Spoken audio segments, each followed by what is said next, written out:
Greetings. My name is Aya Tombre, and I am a board member with the Donaldson Hermitage Neighborhood Association. And today I am here with Representative Mike Stewart, who is running for re-election. And today, because his candidate opponent declined, we are actually just going to have a great conversation and ask him a couple of questions. So, Representative Stewart, thank you so much for being here today. Oh, well, thank you so much for having me. I really appreciate it. We're going to just hop right in. So I've got a couple of questions for you. The first thing is, for those of us who are watching at home, what does it take to be a state representative, and what really is your charge? Great question. It takes a lot of time, and you really have two things that you're supposed to do as a state representative. On the one hand, we have constituent service. A state representative is the kind of main person who can deal with the state for an individual. So recently, for example, we had large numbers of people facing unemployment because of COVID. It threw everybody out of work, particularly people in the entertainment industry, hospitality industry, and of course, a lot of those people live in the Hermitage and in Donaldson. And I have a portion of Hermitage in the district, and so I've been working with a lot of people to get them unemployment benefits. But that's just one area. Now, sometimes citizens have issues with the prisons. They may have relatives in prison. Sometimes citizens have issues with the Department of Environment and Conservation because of certain wetland issues or whatnot that occur. We have a lot of those in Donaldson Hermitage because of the Stones River and all the wetlands around that. So I'm a person who can connect people with the state government and help the state government work well for them. Doesn't mean I can always solve every problem, but that's part of my responsibility. If somebody is working with the government and is having trouble getting responses that are useful, if they're working with the Tennessee Department of Transportation and they are having trouble connecting or understanding who to talk to, that's one of the things I'm supposed to do, and I try to do that very carefully. We've had a good staff, and they have been working overtime this year because of the unemployment. We've been able to get a lot of people their unemployment benefits or help them get it. The other thing I'm supposed to do is look out for the state's policy, the overall policy making that's occurring in the state. And that's more than just creating laws, because we also have a lot of administrative regulations, and we also have to have discussions about, what are the laws of the future? What are the challenges facing our state, and where are we headed? So, for example, with respect to COVID, I've spent a lot of time arguing that the Lee administration needs to take a more aggressive approach to COVID-19. I felt like they weren't hiring people fast enough. They were not. There's no question Governor Lee has attempted to do things to address COVID, but I felt that we could do it faster. I felt we could hire more people, particularly at a time of high unemployment. I was very critical of the Lee administration's failure to hire healthcare professionals to track the disease. And I've made that point many times. Over time, they have responded, I think, and hired more people. But that's an example of a policy issue that I'm engaged in.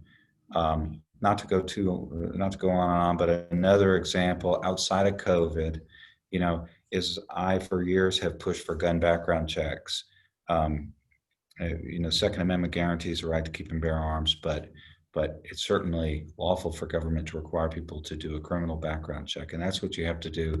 If you go down to Academy Sports to buy a gun, you have to do a background check, but you can avoid that by going on the internet and purchasing a gun directly. It's called private sale. And that's a bad loophole, because it allows anybody, even somebody who's a convicted felon, who's been convicted of violent crimes, who's not allowed to own a handgun, to go and purchase a handgun. So even people that are on probation, could buy handguns or assault rifles or what have you, just by going on to Arms List or some other internet site.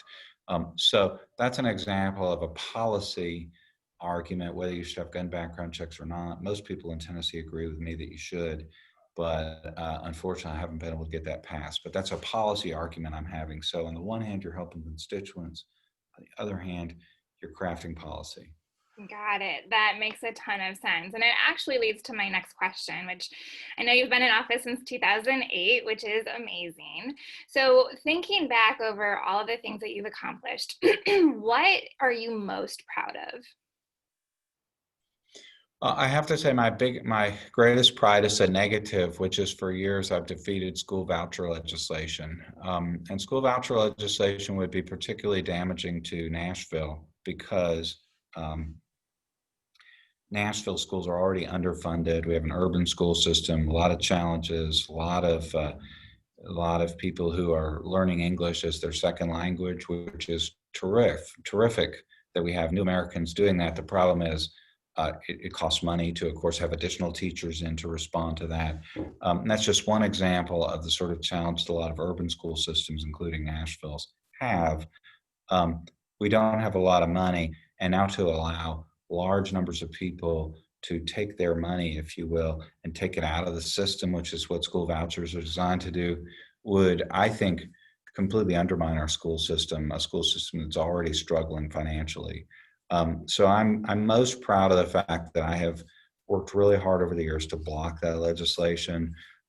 This last year, whether I blocked it or not is open to question because they passed vouchers with a single vote after essentially keeping the vote open long enough to strong arm somebody into switching his vote. But then that was declared unconstitutional, so I'll still take that as a win. So my work on that continues. So I think I would cite that as my proudest achievement. Well, that is definitely one to write home about.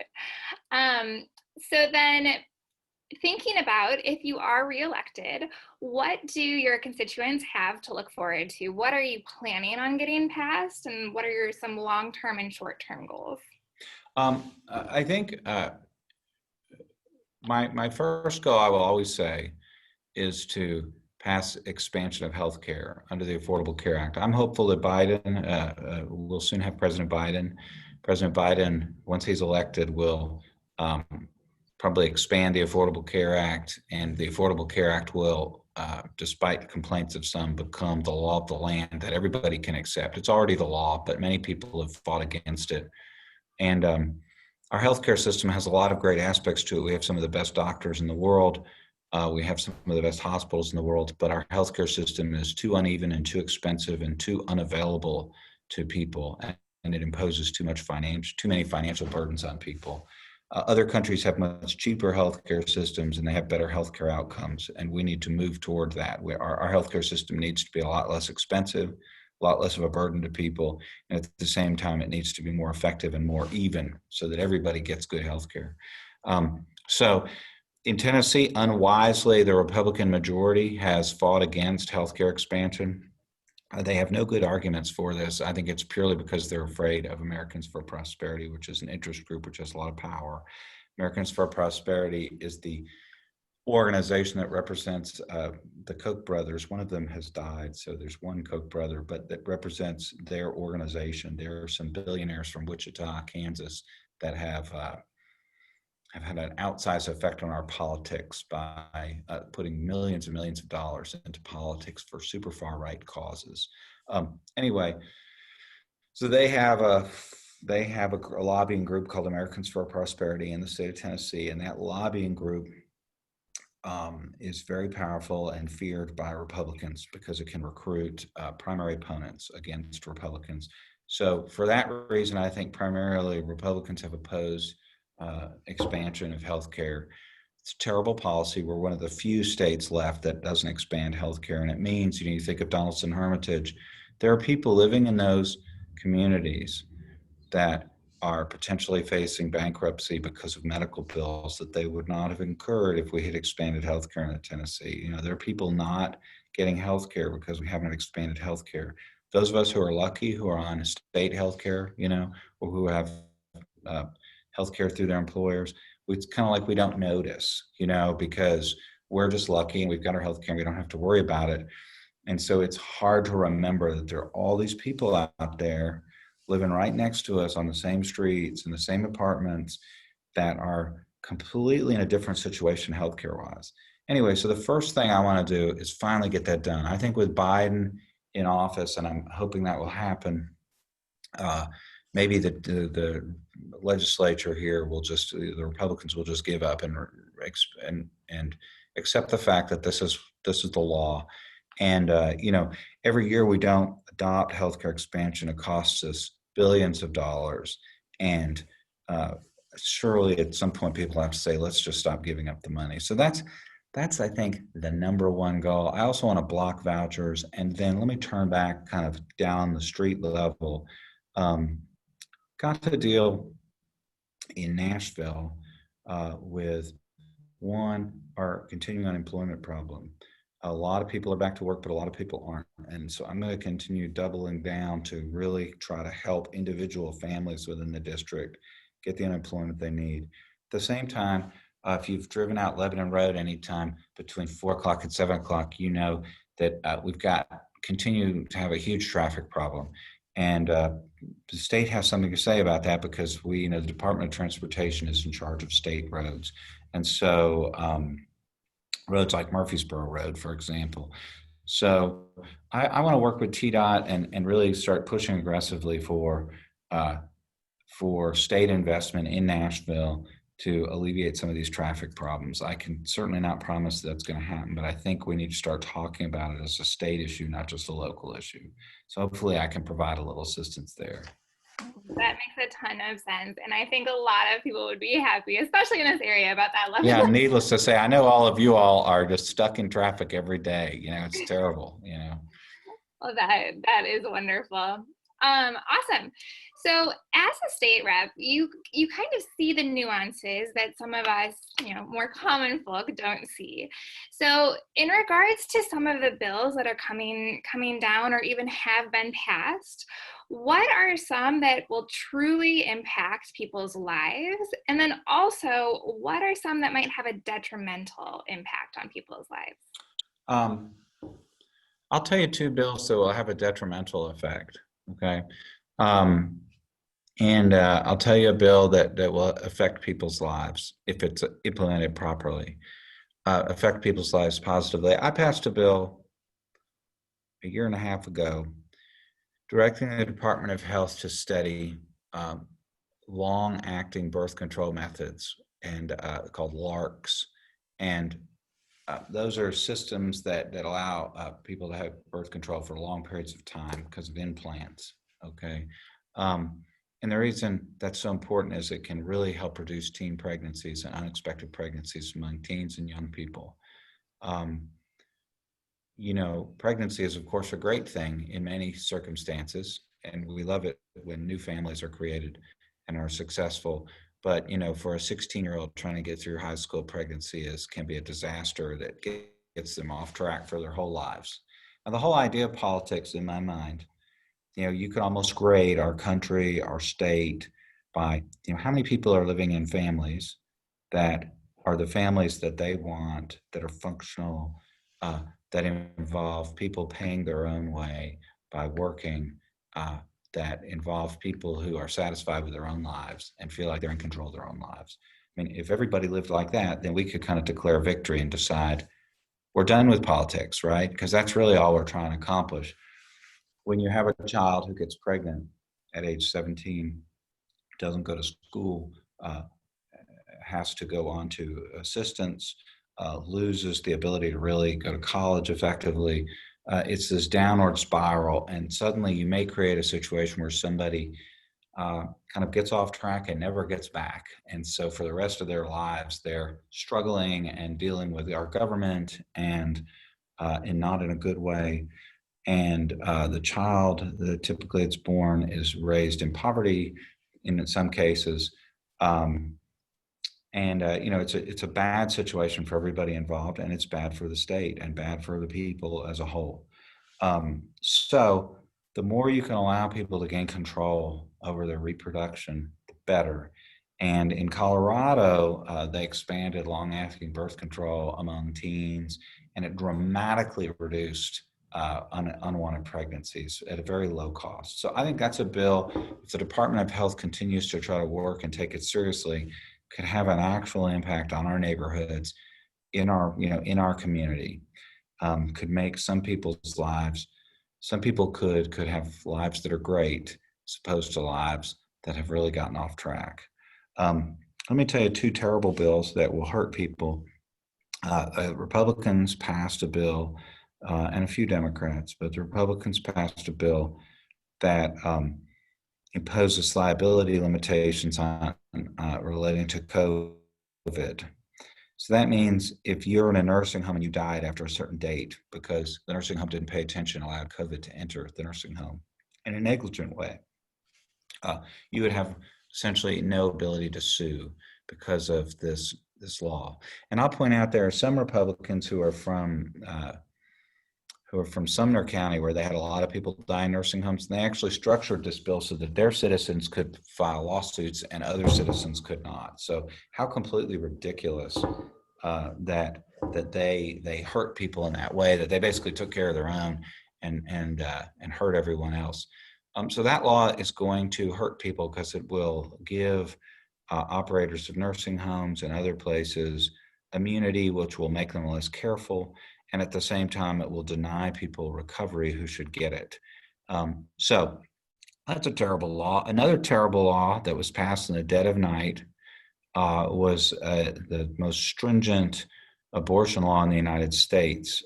Abortion is obviously an issue that people disagree on, and I'm a person who believes that there are, it's an issue of conscience, and I understand that many serious people have disagreement about that issue. But I think everybody can agree that announcing that a bill on such an important issue is not going to pass and it is not being seriously considered, and then as part of a sneaky Republican budget deal, passing it in the middle of the night without any real debate, that's not the way government should function. I'm not sure why the Republicans were worried about having a real debate about that bill. I know why, because they know that most Tennesseans don't support it.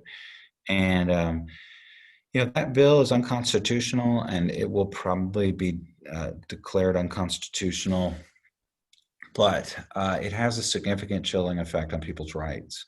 And that's going to have, and some parts of it may not be declared unconstitutional. And I think that could have a significant negative impact on the lives of people in the state of Tennessee. So those are examples of bad bills that have been passed. I'll tell you, the COVID bill was particularly astonishing because, here we had the Lee administration not willing to do things like allow universal absentee voting, basic things that could protect people from COVID.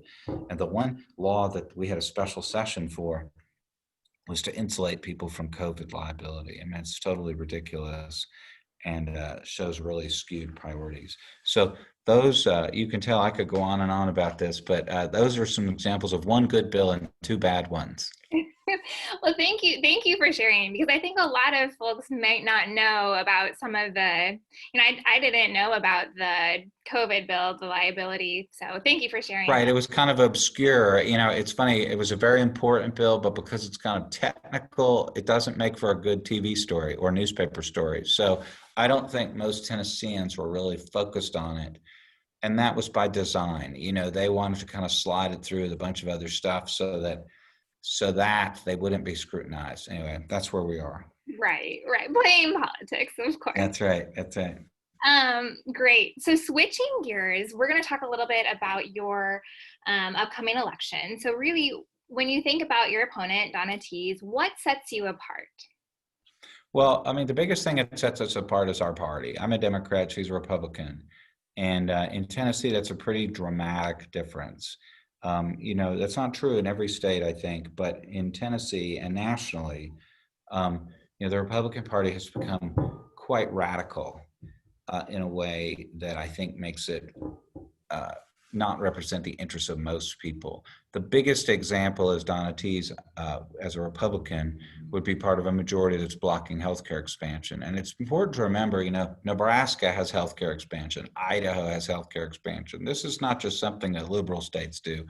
At this point, most sensible states have expanded healthcare because that's the way the federal healthcare system works. Only in a few places have backward-looking Republican caucuses blocked healthcare expansion, and here's one of the states. So the last thing we need is another vote to block healthcare expansion in the state of Tennessee. And I don't know if Ms. Teese has taken a public position on that, but that is the Republican position, and she is definitely representing that party.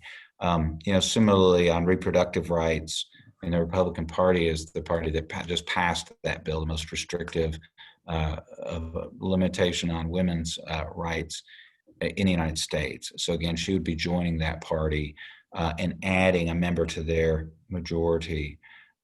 So I think the fact of the matter is in Tennessee, there's a huge difference between the parties.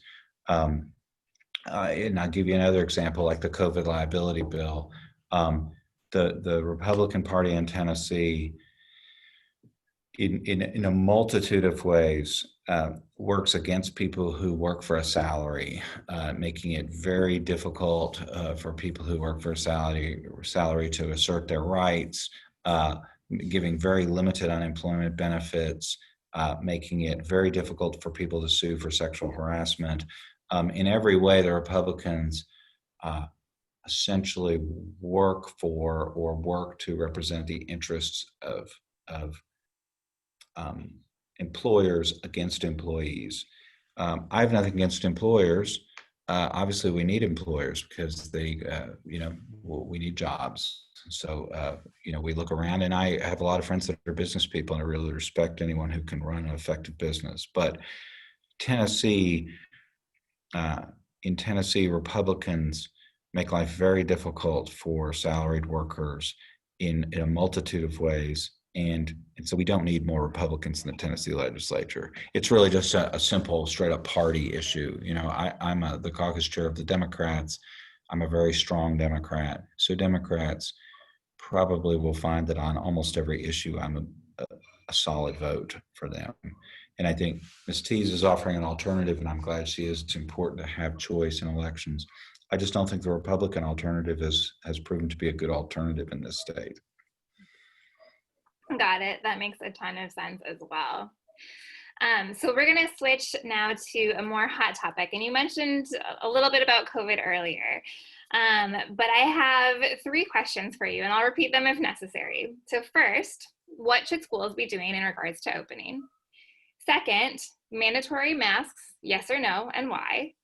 And third, what should the government's role be in helping small businesses and people who might have lost their jobs during this time?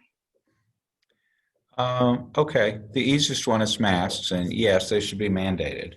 That's just a public health issue, and for our whole history, we've occasionally had to give up some freedom in order to fight disease, in order to address public health, and I don't even think wearing a mask is a significant issue of freedom. So to me, there's no downside, there's significant upside. I don't even know what we're talking about. It's a non-issue. It's basically a fake political issue that's been created by Fox News, and I'm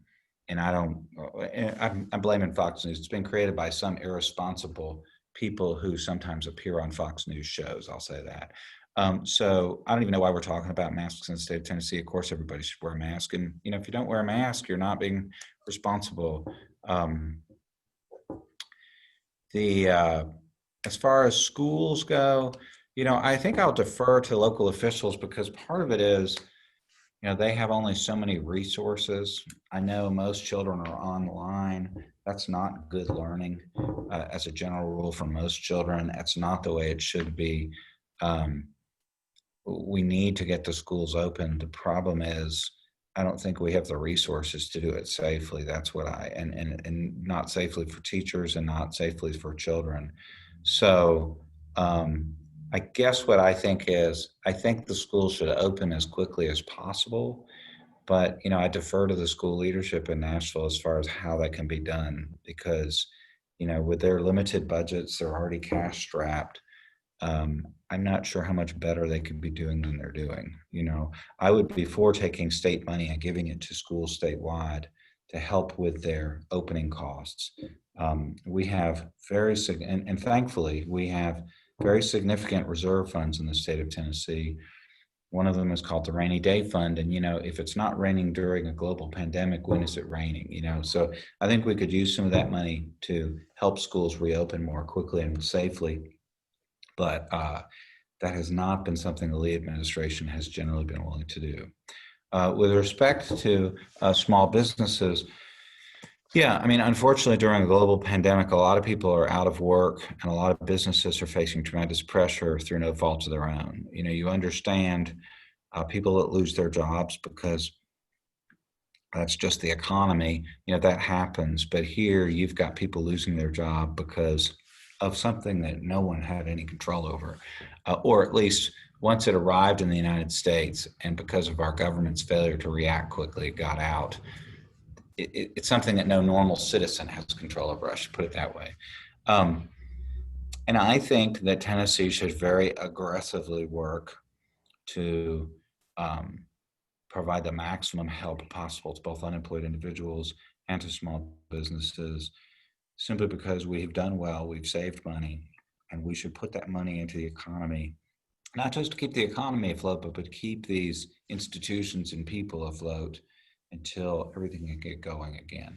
You don't want to have a situation where human beings go from being middle class to destitute just because of this pandemic. People who are very able to take care of themselves, you don't want to put them into the situation where they fall down and can never get up. And so the $600 unemployment benefits that were given out by the federal government, that was very important.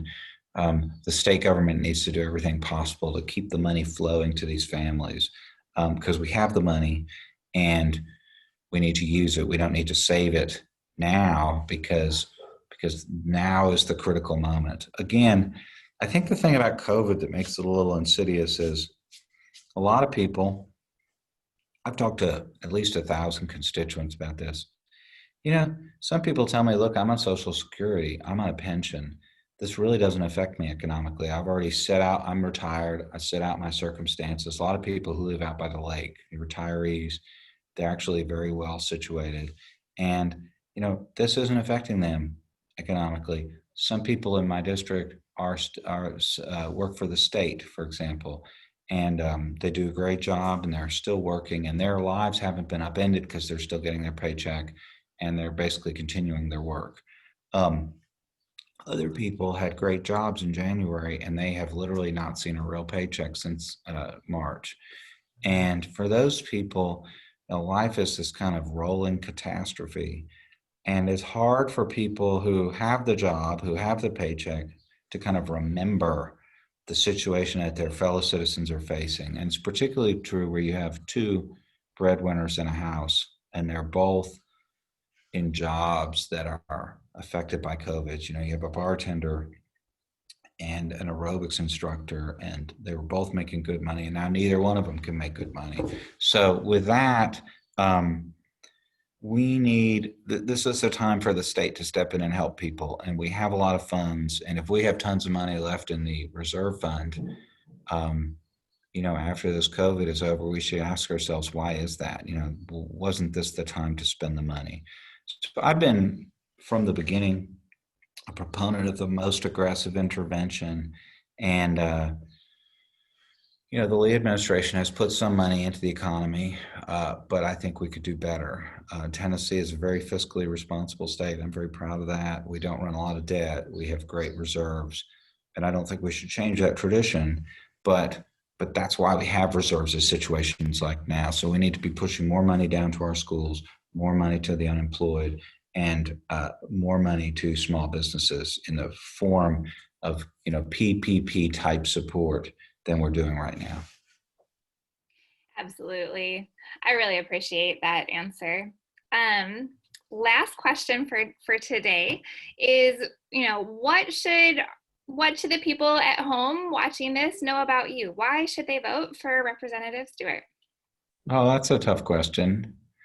Well, a lot of people in the district know me, so they can just decide one way or the other. Some of them, that may not be good. They may decide to vote against me. I do think the biggest reason to vote for me has nothing to do with me, which is that I'm a strong Democrat. And there is a big difference between the parties today. And I spent a lot of time pushing Democratic principles, and I spent a lot of time trying to elect Democrats in other districts. And I'm proud that since I've been a chairman of the caucus, we've always taken a seat back from the Republicans each cycle. Okay. Um, both in Memphis, in Knoxville, and in Nashville. Now, uh, on a personal level, I hope that most of the citizens know I care deeply about them. I'm proud of the fact that my office was one of the lead offices in getting people unemployment benefits. Um, and that's not really my work, it's really my staff. They're the ones who've been working overtime to do that. So they really deserve the credit. But I'm proud that that's out of my office that that has occurred because that is my job. You know, we're supposed to help people like that.